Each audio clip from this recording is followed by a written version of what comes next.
अब circum radius के बाद जो नेक्स्ट रेडियस है दैट इज इन रेडियस। ठीक, तो इन रेडियस हेडिंग डालेंगे। इन रेडियस क्या होती है?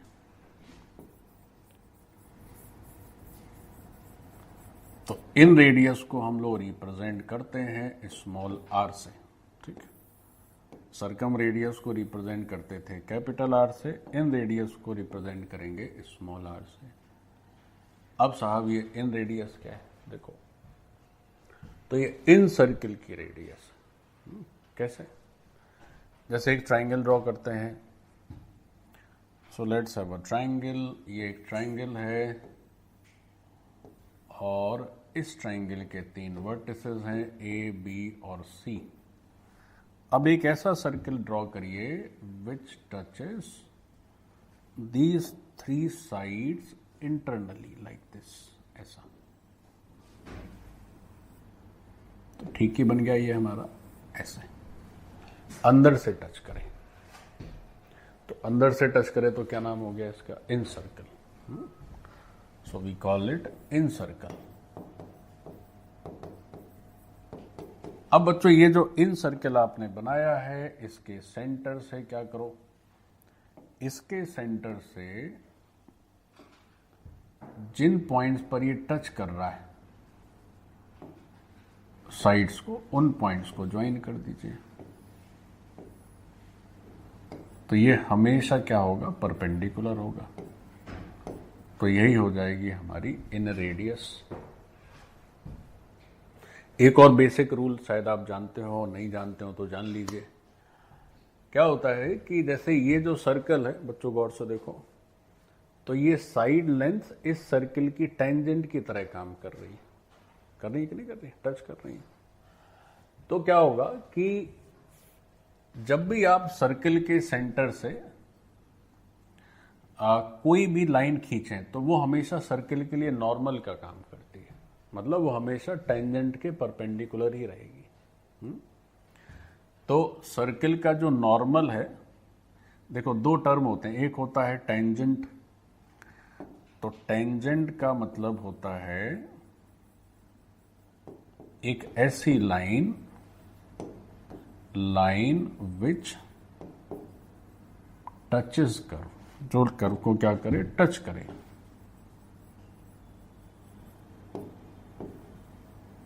और एक होता है normal.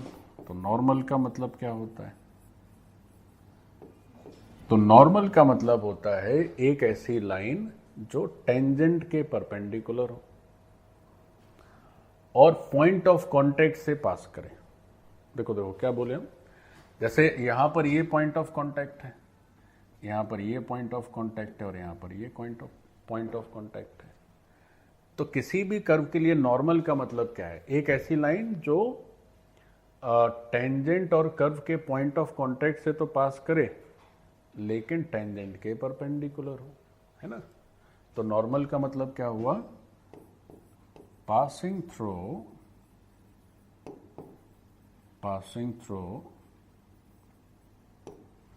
point of contact, passing through point of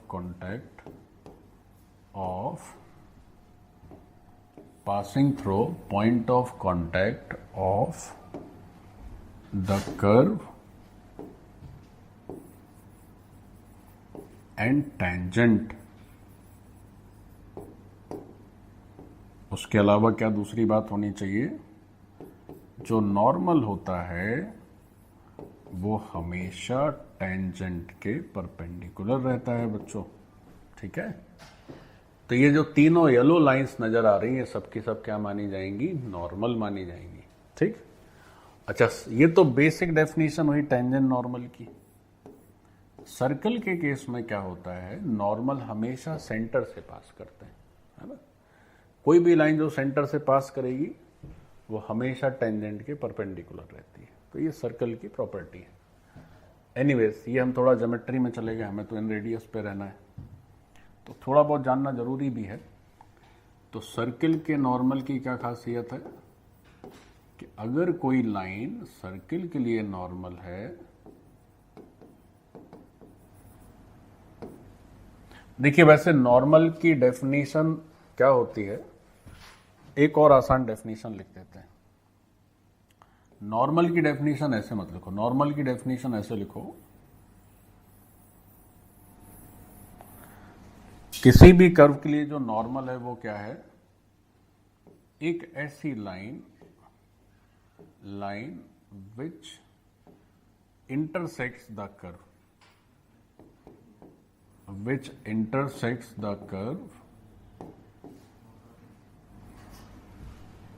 curve orthogonally, या आप ऐसे कह लें एट 90 डिग्री, ये भी कह सकते हैं कि लाइन और कर्व के बीच में कितना एंगल बने, 90 डिग्री, तो उसे कहेंगे हम नॉर्मल।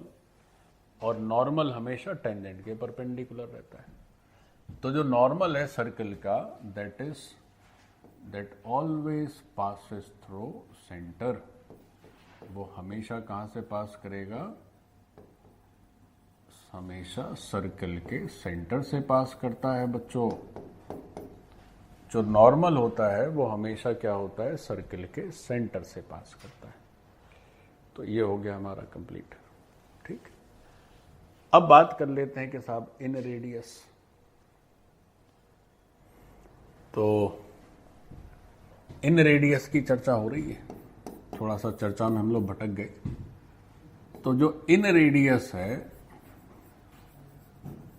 वो दरअसल क्या है, वो है radius of in circle, radius of in circle. अच्छा साहब, इन सर्कल क्या है, जो ट्रायंगल के अंदर हो और तीनों साइड्स को टच करे, है ना। तो इन सर्कल का मतलब क्या है, तो इन सर्कल का मतलब है कि internally touches all three sides. जो ट्रायंगल के अंदर हो और तीनों साइड्स को टच करता हो, that is called in circle. और उसकी ही रेडियस क्या हो जाएगी, इन रेडियस। अब फिर समझ लीजिए, जैसे एक ट्रायंगल बना के दे दिए, पूछेंगे बताओ बच्चों कि कैसे बनेगा इसका इन सर्कल, तो तुम कहोगे सर सर्कल बनाना है तो उसके लिए सर पहले एक सेंटर चाहिए पड़ेगा, और उस सेंटर से हम क्या करेंगे कि तीनों साइड्स पर परपेंडिकुलर ड्रॉप कर देंगे, तो वो रेडियस हो जाएगी। कोई एक साइड पे भी परपेंडिकुलर ड्रॉप करेंगे तो रेडियस हो जाएगी, तो वहां से आंसर आएगा।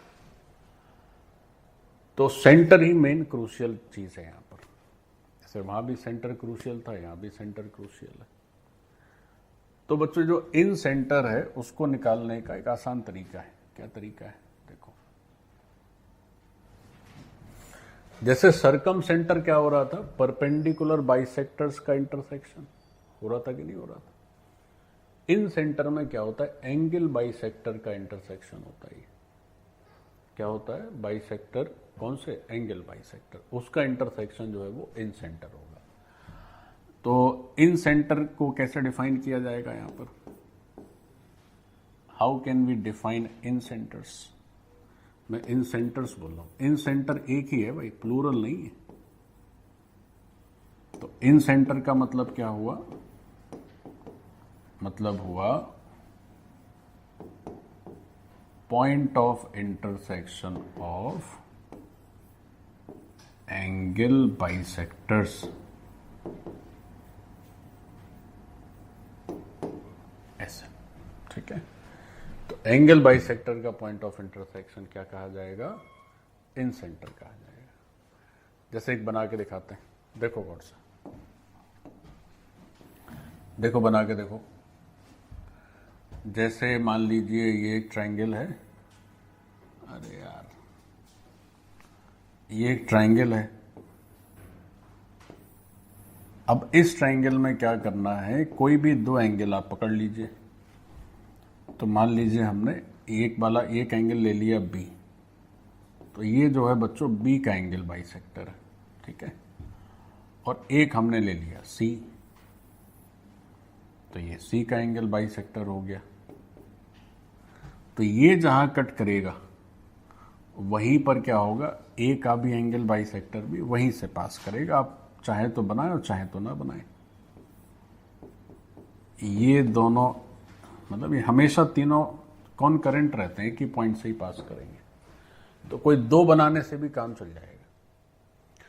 अब जब आपका इन सेंटर आ गया तो आप इन सेंटर से क्या करिए, तीनों साइड लाइन पे परपेंडिकुलर ड्रॉप कर दीजिए। तो जैसे एक ये परपेंडिकुलर आपने डाला, फिर एक ये डाला, तो ये चूंकि ज्योमेट्री उतनी अच्छी मजेदार बन नहीं पाई क्योंकि हम लोग जो है फ्री हैंड ड्राइंग कर रहे हैं, तो इधर नहीं बना रहे हैं, यहीं पे बना रहे हैं। तो ये आर छोटा, ये आर बड़ा नजर आ रहा है, लेकिन है सब बराबर, है कि नहीं। तो ये जो है हमारा यही आई है बीच वाला पॉइंट, और इसकी खासियत है कि तीनों साइड्स पे परपेंडिकुलर का जो परपेंडिकुलर डिस्टेंस है वो सेम आएगी, और उसी से क्या होगा, फिर ये सर्कल बनेगा लाइक दिस। ठीक, उसी से ये सर्कल बनता है।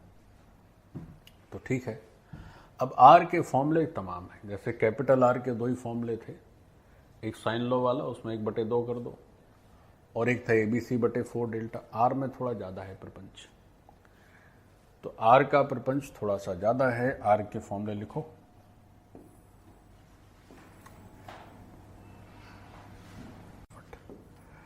देखो, ये जो सबसे पहला फॉर्मूला है ये सबसे कॉमनली यूज होता है और सबसे छोटा भी, आसान भी है। R = delta by S. फिर जो दूसरा फॉर्मूला है वो भी ठीक ठाक है, S - A tan A/2। फिर इसी तर्ज पर S - B tan B/2, और इसी तर्ज पे आप लिख सकते हैं S - C tan C/2। ठीक, तो ये हुए आर के दो फॉर्मूले। अब उसके बाद क्या है, कुछ कुछ और फॉर्मूले हैं तो उनको भी नोट करते चले जाएं। तो जो थर्ड फॉर्मूला है आर का, that is R = S divided by cot A/2, फिर आता है cot B/2, और फिर आता है cot C/2। This is the third formula for R. फिर अगर इसके बाद फोर्थ फॉर्मूले की बात करें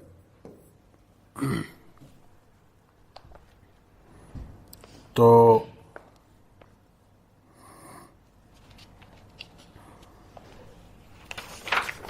फोर्थ फॉर्मूला देखो क्या है। तो फोर्थ फॉर्मूला है R = 4R sin A/2 sin B/2 sin C/2। Formula number 4। फिर जो फॉर्मूला नंबर 5 है, that is R = A sin B/2 sin C/2, और नीचे होता है cos का A/2। ठीक है, ऐसे ये साइकिल में चलता है। जैसे आप B कर दीजिए तो क्या हो जाएगा, sin C/2 sin A/2, और नीचे क्या कर दीजिए, cos B/2। फिर ऐसे थर्ड कर दीजिए तो C sin A/2 sin B/2, और नीचे हो जाएगा cos C/2, ऐसे। ठीक, तो इस तरह से आर के फॉर्मूले हो गए।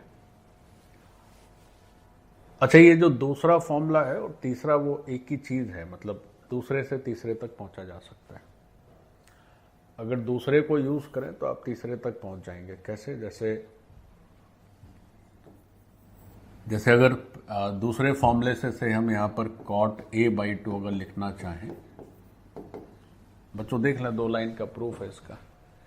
tan A/2 होगा S R divided by S - A, तो cot A/2 क्या हो जाएगा, तो cot A/2 हो जाएगा S - A/R। ऐसे cot B/2 क्या हो जाएगा, तो ये हो जाएगा S - B/R, और जो cot C/2 है वो कितना हो जाएगा, तो एस माइनस सी बटे आर। अब ये सारे वैल्यूज यहां रख दो। तो जब डिनोमिनेटर देखोगे तो क्या हो जाएगा, आर एलसीएम, तो आर ऊपर चला जाएगा और नीचे आ रहा है तुम्हारा एस माइनस है, s minus b, s minus c. तो 3s का मतलब क्या हो गया, 3s में जैसे अगर इसको प्रूफ करके देखें तो तुम कर लेना प्रूफ, ये वैल्यूज में पुट कर देना, प्रूफ हो जाएगा। ठीक है, तो ये आर के 4-5 फॉर्मूले हैं, 5 हैं प्रिसाइसली। तो सबका देखो यूज अलग अलग है। कैसे, अगर केवल ट्रायंगल में दे दिया हो क्या, एरिया यानी डेल्टा दिया है और उसका हाफ पेरीमीटर दिया है, तो इसको यूज कर लेंगे। फिर अगर क्या है कि एक साइड भी दे दी है, एक एंगल दे दिया है और एस दे दिया है, तो जैसे जैसे जो दिया हो वैसे वैसे यूज करना पड़ेगा। तो डिपेंड्स अपॉन के क्या इंफॉर्मेशन है, accordingly we will use the formula. तो पढ़ाई में यही सबसे कठिन पार्ट है बच्चों, है ना। आई थिंक एसओटी में इतने फॉर्मूले हैं कि मत पूछिए, पूरा ट्रिग्नोमेट्री भरा हुआ है फॉर्मूले से। तो थोड़ा सा दिक्कत तो है, रटना आपको सब याद होना।